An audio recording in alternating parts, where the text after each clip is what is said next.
nawala yung bola. Ko alam kung matanggal to. Hey guys, come with me to use this dimples I got from iFace Expo last Saturday. Using it today. Kinda nervous kasi it says here is that it's used primarily on legs only and arms. Great care must be taken when using on sensitive areas. Good luck to my kilikili.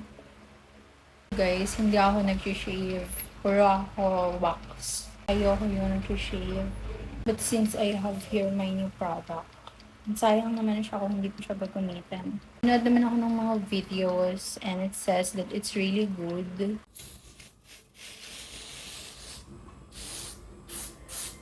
I don't know what's happening pero parang ang sakit niya.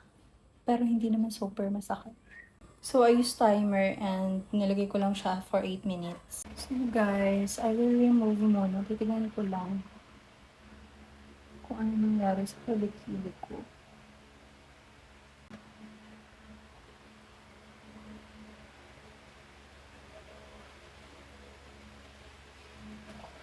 So, that's my kilikili. Hindi ko siya naalis lahat. I'm so scared. Since it's the first day of the month, it's really good to reset something in your body.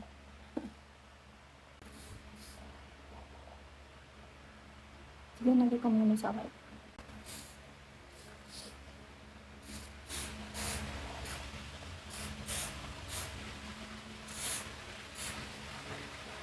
Ayun, so dito sa kabila walang masakit. Baka may sugat ako sa kabila, oh my God. Malamig siya. Wala siya masakit, oh my gosh. Baka may sugat ako here. Ayun din, sumakap din nga siya. Kasi nga sinusunod niya yung bulk sa kilikili natin. So ayun guys, tapos na yung 5 minutes. And nakita niya na wala yung bola. Ko alam kung matatanggal to. Oh. See?